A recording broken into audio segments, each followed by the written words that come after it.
സ്ഥാപനം തുടങ്ങിയിട്ട് മൂന്നാമത്തെ വർഷമാണ്. എനിക്ക് ഹോമിയോയിൽ പ്രൈവറ്റായിട്ട് ജോലി ഉണ്ടായിരുന്നു. അത് ഹൈവേയുടെ റിനോവേഷൻ വന്നപ്പോഴത്തേക്ക് സ്ഥാപനം വൈൻഡപ്പായി. അങ്ങനെ എൻ്റെ പാപ്പ മുതലേ ഹോട്ടൽ ഫീൽഡ് ഉണ്ടായിരുന്നു, കൊല്ലത്തായിരുന്നു.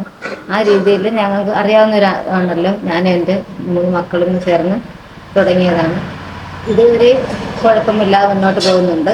ഞങ്ങൾക്ക് ഇവിടെ മെയിനായിട്ട് ഹോംലി മീൽസ്, ഊണ്, ഒഴിക്കുന്ന കറി 6 കൂട്ടം കറികൾ, തൊടുകറി 4 പപ്പടം, എല്ലാ ഐറ്റമായിട്ട് മീൻ, വെറൈറ്റി ഐറ്റംസ് മീനുണ്ട്.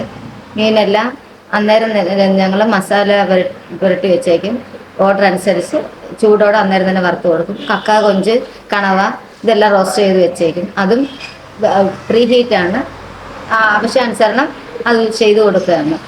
കൊഞ്ച് എല്ലാത്തിനും ഓർഡറുണ്ട്. നല്ല രീതിയിൽ സ്ഥാപനം മുന്നോട്ട് പോകുന്നുണ്ട്. 13 നവംബർ 13-നാണ് ഞങ്ങൾ ഈ സ്ഥാപനം തുടങ്ങുന്നത്. ഞാനും എൻ്റെ മക്കളും 3 മക്കളുണ്ട്. അവർ 3 പേരും കൂടെയാണ് ഇത് മുന്നോട്ട് പോയിക്കൊണ്ടിരിക്കുന്നത്. എൻ്റെ വാപ്പയുടെ ഓർമ്മയ്ക്കായിട്ടാണ് ബഷീർ മെസ് എന്ന് പേരിട്ടിരിക്കുന്നത്. തികച്ചും വീട്ടിൽ തന്നെ ഉണ്ടാക്കുന്ന ഫുഡാണ്. ഞങ്ങളും കഴിക്കുന്നത് ഈ ഫുഡ് തന്നെയാണ്. എന്നും നമുക്ക് ഇതിൽ 6 കൂട്ടം കറികളുണ്ട്. ഒഴിച്ചുകറി തന്നെ പരിപ്പ്, പുളിശ്ശേരി, സാമ്പാർ, രസം, 2 സൈസ് മീൻകറിയുണ്ട്, തേങ്ങാക്കറിയുണ്ട്, മുളക് കറിയുണ്ട്, പിന്നെ അവിയൽ, തോരൻ, പച്ചടി, അച്ചാർ, കടുമാങ്ങ അന്നന്ന് പ്രിപ്പയർ ചെയ്യുന്നതാണ് കടുമാങ്ങ. പിന്നെ ഈ തൊടുകറികൾ ഓരോ ദിവസം വെറൈറ്റി ആയി മാറിക്കൊണ്ടിരിക്കും.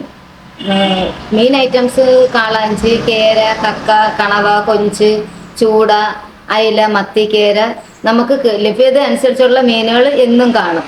അത് അഫോർഡബിൾ റേറ്റിൽ തന്നെയാണ് കൊടുക്കുന്നത്. എല്ലാവരും നല്ല ആഹാരം കഴിക്കണം, നല്ല രീതിയിൽ കഴിക്കണം, മായമില്ലാത്ത ആഹാരം കഴിക്കണം എന്നുള്ളൊരു ആഗ്രഹത്തോടുകൂടിയാണ് ഞങ്ങൾ ഈ സ്ഥാപനം തുടങ്ങിയത്. എൻ്റെ മക്കൾക്കും അതേ നിർബന്ധ ബുദ്ധിയുണ്ട്. മക്കൾ ഞാൻ എല്ലാ ഫുഡും ചെയ്താലും അവരെയാണ് ലാസ്റ്റ് ക്വാളിറ്റി ചെക്ക് ചെയ്തെല്ലാം വിടുന്നത്. എന്തെങ്കിലും ഒരു സാമ്പാറിന് ഒരു ഉപ്പ് കൂടുകയോ എന്തെങ്കിലും പറ്റിയിട്ടുണ്ടെങ്കിൽ ഞങ്ങൾ അന്ന് അത് കൊടുക്കത്തില്ല, കളഞ്ഞേക്കും. അന്നുള്ള ഫുഡാണ് ഞങ്ങൾ കൊടുക്കുന്നത്. ഏറ്റവും നല്ല സന്തോഷം മനസ്സ് നിറച്ച് വയറ് നിറച്ച് ആഹാരം കഴിക്കുക എന്നുള്ളതാണ്.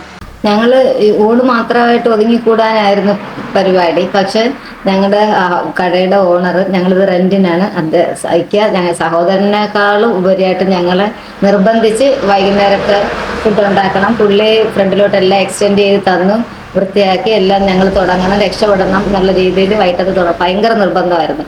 അദ്ദേഹത്തിൻ്റെ നിർബന്ധപ്രകാരമാണ് ഞങ്ങളിപ്പോൾ 2 മാസത്തോളമാണ് വൈകിട്ടത്തേം തുടങ്ങിയിട്ടുണ്ട്.